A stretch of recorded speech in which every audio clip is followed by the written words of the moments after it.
Your hatred let me say is it so in a way showing. that you'll understand. Your The hatred of international community Israel looks is at people like blinding you, and they say You're not able to terrorists, distinguish okay? That's what they between see. different Terrorists. situations, You're and a you terrorist. find yourself support. Many people, Jonathan, also think there Greater should be... Israel Project, Hang on! look into it. That's For what this is goodness about. sake! Many people, Jonathan, also think there should be regime change in Israel because of what it's been doing in Gaza. And you talk about regime change. Go look at the destructions in Tel Aviv that's making Tel Aviv into another Gaza. Let's talk again in 6 months and let's hear what you say then. Let's talk again in 6 months. I'm going to leave it there. Let's talk in 6 months. Israel, the tiny inconsequential Let's talk in 6 months. What happens when an unapologetical truth teller meets a walking PR campaign in a suit? You get Anna Kasparian refusing to let Israel's narrative bulldoze another debate. And frankly, why should she? Jonathan, the former IDF mouthpiece, is going to sit there trying to mansplain Middle East policy with the same smug confidence you'd expect from someone defending apartheid with a straight face. Anna's not going to be interrupting, you'll see. She's going to be intercepting lies in real time. This isn't a friendly panel discussion, by the way. This is a region on fire, funded by double standards and protected by Western hypocrisy. Jonathan's going to moan about not being allowed to speak. Bro, your government's been screaming over innocents dead for almost 2 years. You want to cry about decorum while Israel commits a live genocide? Ask for Piers Morgan. Install puppet regimes and call it defense? Spare us. And it's going to bring the fire because that's what it takes when your opponent's holding the match and gasoline. Let's jump in. Anna Kasparian, I mean, here's my sort of issue, I guess, with a lot of people on the left in relation to this story, is that you end up sounding like you're siding. Hang on 1 second, please. Please allow me to talk to different members of the panel. Is it that on the left you end up sounding like you're, shilling for a vile regime? The Iranian regime oppresses women. Well, hang on. Let me hang on. Is it they oppress women? I know what you're going to say. I know. I hate the regime in Iran. Right. I hate the regime. So why in Iran. wouldn't you want I it hate changing? The mullahs. There are Armenians living in Iran right now who hate the mullahs. Okay, but regime change should not be spurred by the United States and Israel, which wants to install a puppet government on their behalf. And by the way, the Iranians know that. They know that. Polling indicates the vast majority of them want regime change. They don't want it to be done by Israel. You have to be clear about that, because I think there's an intentional misframing or false framing of what's happening in Iran right now and what the population actually wants. Now, with that out of the way, my issue, Piers, is that the United States has been expending its resources and has been essentially sending its soldiers to die in wars on behalf of Israel, a country that goaded us into invading Iraq on a false pretense of weapons of mass destruction. 4,000 of our soldiers died in Iraq. You didn't send a single IDF soldier. Not one IDF soldier was sent to Iraq. Our soldiers died on your behalf, Conricus, on your country's behalf. Not at all. And I'm sick of it. I'm sick of it. You guys are committing a genocide right now, yet you're a nuclear power that's not in the non-proliferation agreement. Why? Why is that? How come you guys get to play by completely different rules? You're genocidal. You're disgusting. The world sees you guys for what you are. Let him Love answer. the people of Israel. Let him hate answer. the government of Israel. Let him You're answer. a genocidal government. You guys make me sick. You make me sick. So deep. Let him answer. Make me sick. Let him The answer. entire international community looks at your government Let him and gets answer. sick even thinking about it. We know that he makes you sick, but let him answer. For God's sake, we're trying to have a conversation here. The history and I'm trying books to will write answer about what you're your saying, government but you're the not way even that Americans read about the acknowledging me Nazis as today. a Trust person. me. Instead of just screaming at me and looking like a lunatic who just keeps on screaming at other people, could you for a second allow me to say 2 sentences? No, you don't speak on behalf of anybody but yourself. You weren't elected. You don't represent anybody. You're a talk show host and you don't represent anybody. You've never stood for anything. You've never fought for anything. You're a talk show host and you don't represent anybody. And the fact that you think that it's effective to accuse me of all kinds of nonsense and you think that that will rattle me, I'm sorry to disappoint you. Many and better people before you have tried and they have all failed. But let me tell you something. Your hatred is so showing.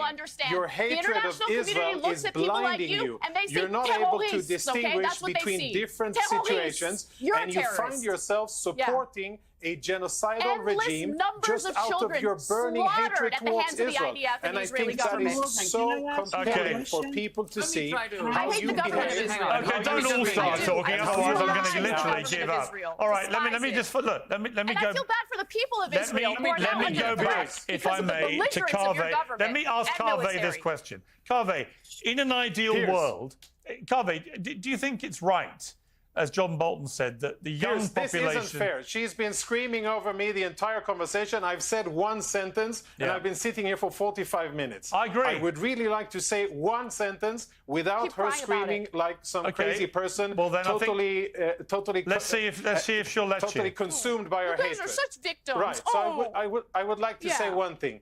And please, could you contain yourself for 20 seconds? Could you contain yourself for 20 seconds, please? Like, you've been screaming and ranting all over this debate, and it's not meaningful.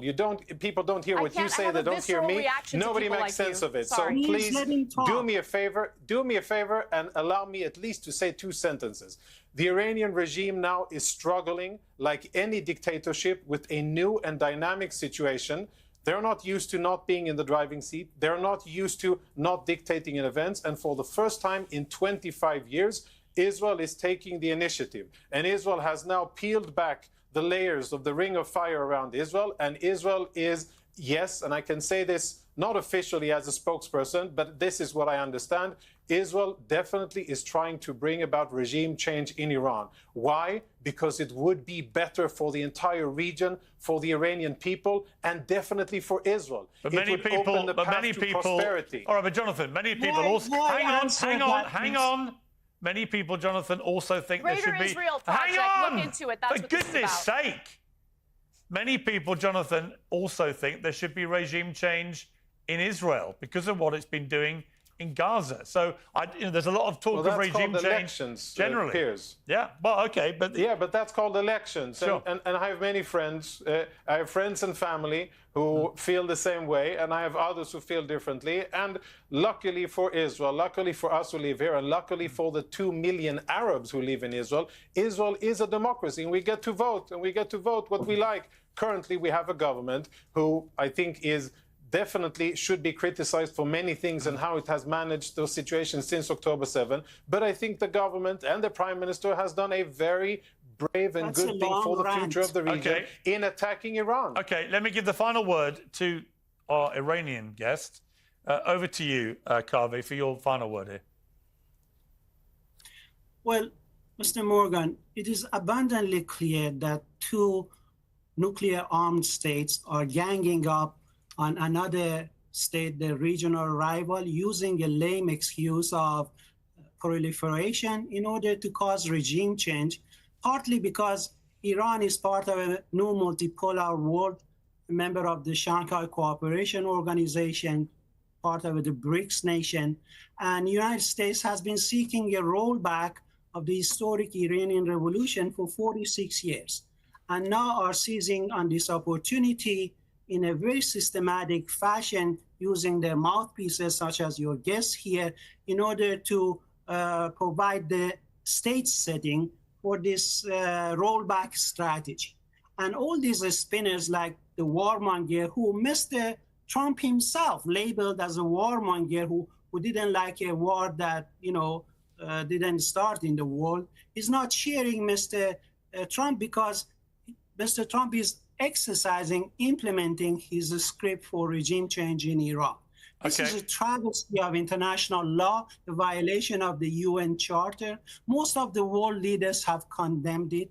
And Iran, by the way, has paralyzed Israeli. Actually, I don't think that's true. Israel's economy is paralyzed. They haven't condemned I don't think it's true. I don't think it's true that most world leaders have condemned it at all. Financial hemorrhage, and hundreds of Iranian missiles have landed in Israel and have penetrated the paper dome, which you call Iron Dome. And you talk about regime change. Go look at the Look at the destructions in Tel Aviv that's making Tel Aviv into another Gaza. Let's talk again in 6 months and let's hear what you say then. Let's talk again in 6 months. I'm going to leave it there.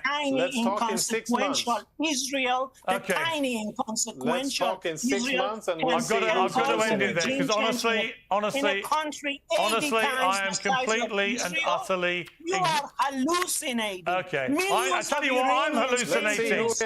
I am hallucinating. Just the other day, I am hallucinating.